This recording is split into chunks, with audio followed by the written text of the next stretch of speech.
Hi, this is Stephen Bourne with the Rise Civic League. Your Civic News is coming out a little earlier this year because next weekend I have the Pan Mass Challenge, year 33, for me riding that 170 miles for the Dana-Farber Cancer Institute. So we're down at Rye Harbor because one of the top things is what's happening with the Peace Development Authority, how they plan to monetize this area. So Alex Hurley will be give you some history of Rye Harbor. He's been working with the people down here to try to give you more information on what's happening. So we've got quite a few things linked in that in the top 10. If you remember from the vote back in March, we had the Rye residents Article 30 arguing that the speed limits needed to be adjusted. The select board say they've done. Some of the people that put that petition for us have filed a suit to the select board that they haven't met the intent of that warrant article. Some good news, the select board did approve the Parsons Creek watershed maintenance plan that hasn't been updated since 2011. They put the money in the budget. It's supposed to start in April. They finally signed the SOW. That is going to move forward. The Energy Committee has been doing a great job for people that have switched over to community power. There's information on how much money they've saved for everyone, what's happening with those rates, etc. So we've got links to that. If you noticed, it hasn't rained a lot lately. So Rye Water District has voluntary water restrictions on it. Please check that and do that. Also, if you've noticed people walking around on your property, Rye Water District is changing out the meters. So that's what those people are doing, looking at your property, doing that work. On the master plan, remember, if you care about Rye, the most important thing to do is to get involved in what's happening with the master plan. They've actually, one of the things they've been doing is breaking the town into sections, and that may impact zoning. So it's something you want to pay careful attention to. And Hampton, their implementation plan, it's something we've been missing for years. Who's going to do what? They explained to the master plan steering committee what they did, how we did. So there's a link to see what they did there. If you notice, go back to Parsons Creek watershed. It hasn't rained a lot. Parsons Wallace Beach extension by Petey's had the third beach closure of the year. So it's a drought conditions. We know from reading the reports that, you know, if it's dry, the water's coming up from the groundwater. It's not water runoff. So that is the third thing. And then the other good news is that the Rye, if you haven't seen it, the Rye Advocates, talking about historic homes, they have a new website, lots of good information. Go to that. So next, here's Alex Hurley. I'm going to tell you about the history of Rye Harbor. Good morning. I'm standing here at Rye Harbor. We have done a video in the past on Rye Harbor, but we were standing up by the breakwater. Today, I want to talk a little bit about the history of this area and bring you right up to date with a new plan that's being proposed and has considerable opposition. But first of all, let's go back. Rye Harbor was first dredged out by humans and with the help of animals back in the 1790s, and a lot of mussel and a lot of rum. The Goss family nearby was instrumental in making that happen. And then over time, different dredging operations have occurred. It has to happen with the silting, roughly every 20, 25 years. Sometimes that doesn't happen. But let's jump ahead now. So we have the breakwater put in 1939-40. And then in 1962, the harbor was dredged again. At the same time it was dredged, that is when the state of New Hampshire obtained ownership of this property from Rye, because they put in the New Hampshire State Marine Facility. So all of this dockings, the pilings, the parking lot, all of that was created in 1962. And that completely transformed what had been, before that year, a big mud flat. In fact, this parking lot is a lot of mud flats piled up here. And to keep the parking lot stable, I have to keep adding gravel because otherwise it keeps sinking.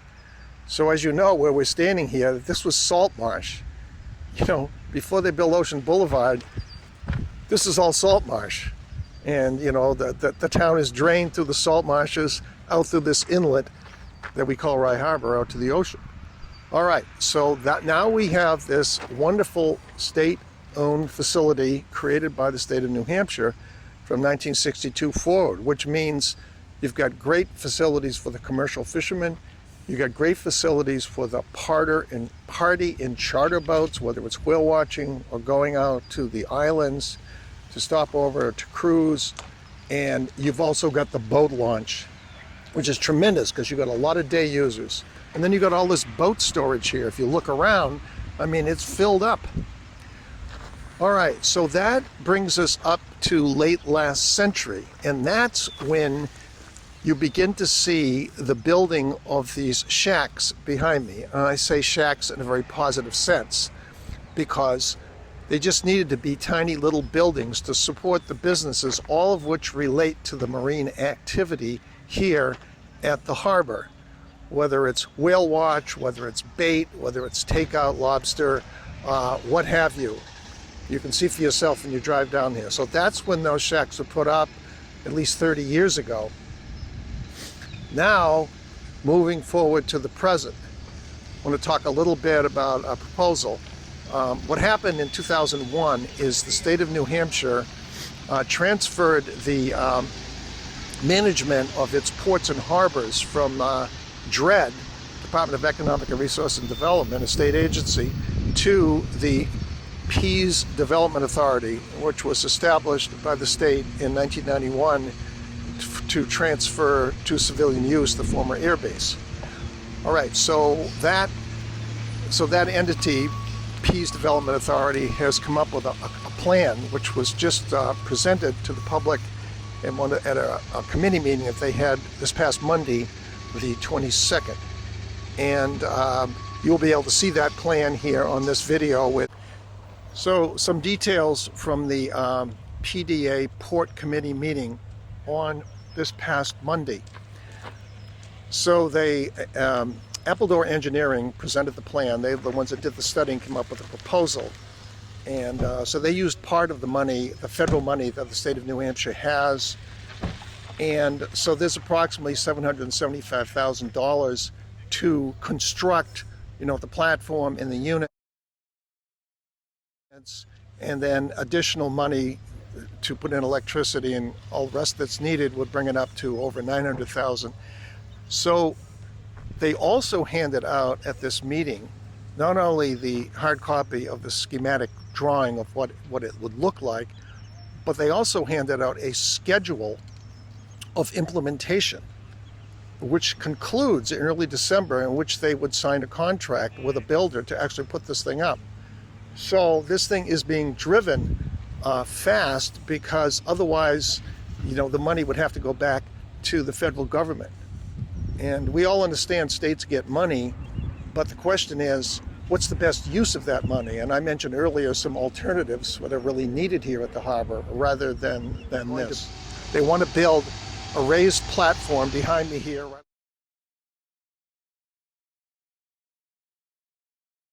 Along the edge of the parking lot opposite the fish shacks, the business shacks, and they want to put 4 units connected, each of which has 2 retail spaces of 200 square foot each. So that would be 8 retail spaces. There's still a lot of questions about that. So when this was presented at the public meeting on Monday, there were a lot of people who stood up and had a lot of questions, a lot of opposition to it. That meeting was not filmed. The regular PDA directors meetings are filmed. You can see the one in June. They didn't have one this month, but I believe the next one is August 8th, 8:30, 55 International Drive. A lot more detail about the plan and the reasons why it's not a good idea. This is just reporting what I heard and what's been said. You will find in the Civic News in the detail, which you can go to the links. So that brings you up to date here. Just a final comment, we all know how devastating that January storm was, and it certainly devastated Rye Harbor. So if there's money to be spent on a plan like this, it would be much better, I am told, to spend it to upgrade the harbor, a seawall, a docking and pilings for the commercial fishermen, which are separate on the other side here, but all using this port facility. So this is a fully used harbor at present. It's at maximum capacity, and so it really doesn't have room for an additional, retail space, whether it's raised up or not. But certainly upgrades and a vision for this harbor is what is really needed.